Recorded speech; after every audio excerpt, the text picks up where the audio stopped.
Patna IIT में structural और जियो technical engineering पर पहली अंतर्राष्ट्रीय कॉन्फ्रेंस का आयोजन किया गया, जिसमें कनाडा, नेपाल सहित विभिन्न देशों के 2 दर्जन से अधिक विशेषज्ञों ने भाग लिया।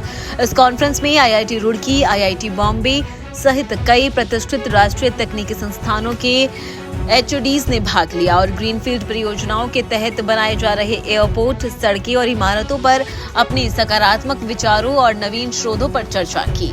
आईआईटी पटना के निदेशक टीएन सिंह ने कहा कि भूकंप जैसी आपदाएं लगातार बढ़ रही हैं, जो एक गंभीर चिंता का विषय है। इस पर देश के वैज्ञानिकों को ज्यादा गंभीर होने की आवश्यकता है। उन्होंने ग्रीनफील्ड प्रोजेक्ट्स के तहत बनाए जा रहे अंतर्राष्ट्रीय हवाई अड्डों की गुणवत्ता पर भी ध्यान देने की जरूरत बताई। वहीं डायरेक्टर टीएन सिंह ने यह भी कहा कि जब बिहार में आईआईटी की स्थापना हुई थी, तब इसे लेकर कुछ नकारात्मक धारणाएं थी, लेकिन अब ऐसा नहीं है। इस साल 300 से ज्यादा छात्रों को प्लेसमेंट बेहतरीन पैकेज पर हुआ है। वहीं इस 2 दिवसीय कार्यशाला का आयोजन आईआईटी पटना के सिविल और पर्यावरण विभाग द्वारा किया गया था। इंडियन कंक्रीट इंस्टीट्यूट के अध्यक्ष वी रामचंद्रन ने भी इसमें अपने विचार रखे।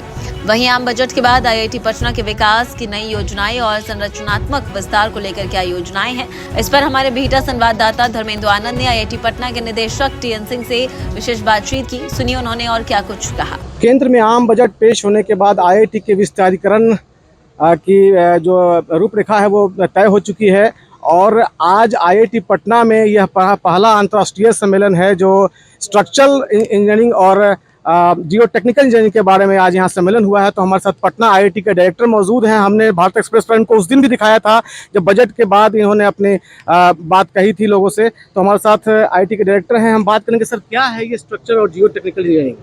आप जानते हैं कि बिना इंफ्रास्ट्रक्चर के आप प्रगति नहीं कर सकते हैं। जैसा मैंने कहा कि दिल की कनेक्टिविटी, दिमाग की कनेक्टिविटी और फिजिकल कनेक्टिविटी, ये तीनों बहुत तीव्र गति से विकास में सहयोग करती है।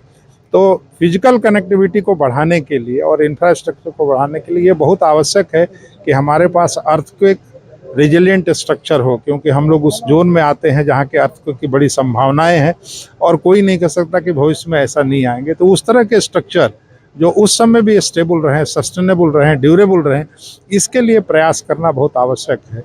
और इसमें जो जियो टेक्निकल इंजीनियरिंग और स्ट्रक्चरल इंजीनियरिंग, ये अलग अलग दोनों विधा है, लेकिन ये दोनों के सम्मिश्रण से ही एक अच्छा स्ट्रक्चर बन सकता है, एक अच्छी व्यवस्था हो सकती है।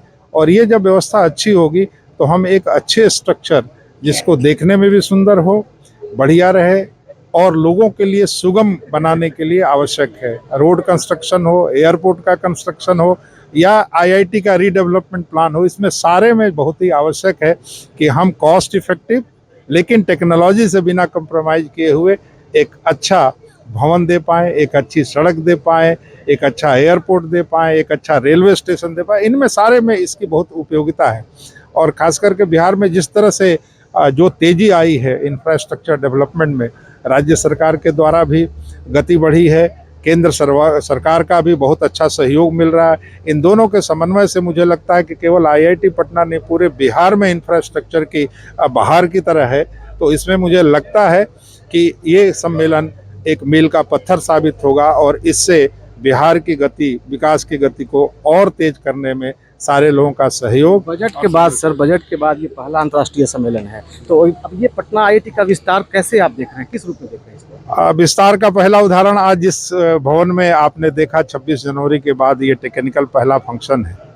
और इसके बाद इस तरह के और भी, ये तो 1200 कैपेसिटी का ऑडिटोरियम है, इसके अंदर 6-7 छोटे छोटे सेमिनार रूम है जो हम लोग सब मिल गए। पहले हम एक एक विभाग में हैफर्ड वे में कहीं आयोजन करते थे, लेकिन ये सेंटर बन गया जहाँ पर सारे सम्मेलन जो है हम एक साथ कर सकते हैं और लोगों को इधर उधर जाने की आवश्यकता नहीं। कहाँ से लोग आए? इसमें 23 आईआईटी, करीब 25-30 एनआईटी से, इंजीनियरिंग कॉलेज से 25 इंडस्ट्री पार्टिसिपेट कर रही है, जिनका सहयोग मिला है। Ministry of science and technology ने स्पॉन्सर किया है, मिनिस्ट्री ऑफ अर्थ साइंस के रिप्रेजेंटेटिव हैं, Indian society for earthquake technology के प्रेसिडेंट आए हुए हैं, इंडियन कंक्रीट एसोसिएशन के प्रेसिडेंट आए। तो ये दिखाता है कि पूरे लोग जो इसमें इन्वॉल्व हैं देश की नीति बनाने में और ग्राउंड पे काम करने में, ये दोनों का एक समन्वय है जिससे कि हमें लगता है कि एक अच्छे सुखद और परिणाम बड़ी आएंगे। खुशी की बात है कि अपने पटना आईआईटी के 300 से अधिक बच्चों का प्लेसमेंट हुआ है। निश्चित तौर पर पटना के बारे में लोग कहते थे कि यहाँ लोकेशनल एडवांटेज है, लेकिन विगत 1 सालों के अथक प्रयास से हमारे ट्रेनिंग एंड प्लेसमेंट की टीम ने बहुत ही अच्छा काम किया है। और हम लोगों ने जिनको पिछले बार बुलाया, इस बार सुखद अनुभव ये रहा कि उन्होंने इस बार हमें खुद बोला कि हमें बुलाइए। तो मुझे लगता है कि जो बिहार के बारे में जो परिप्रेक्ष्य था लोगों के मन में, जो एक आशंकाएं थी, वो एक बार विजिट करने के बाद दूर हुई और इसके कारण हमारा प्लेसमेंट अच्छा रहा। कौन कौन सी बड़ी कंपनियां आई हैं जो सभी बड़ी कंपनियां, गूगल से लेके इन्फोसिस से लेके कॉग्निजेंट से लेके सारी कंपनियां आई हैं, सरकार की आई हैं, सेमी HPCL है, BPCL है, ये सारी कंपनियां आ रही हैं।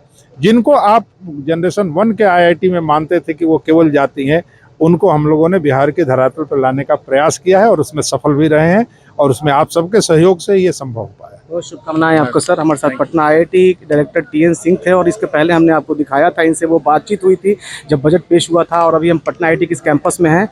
आज अंतर्राष्ट्रीय सम्मेलन हुआ है जिसमें देश विदेश से कई लोग आए हैं और इस जो जियो टेक्नोलॉजी का जो इंजीनियरिंग है और स्ट्रक्चरल इंजीनियरिंग है उसके बारे में आज बड़ी चर्चा हुई है, अपनी अपनी बातें कही हैं। तो निश्चित रूप से आने वाले दिनों में पटना आईआईटी अपना एक शिखर और अपने मुकाम को प्रस्तुत करेगा।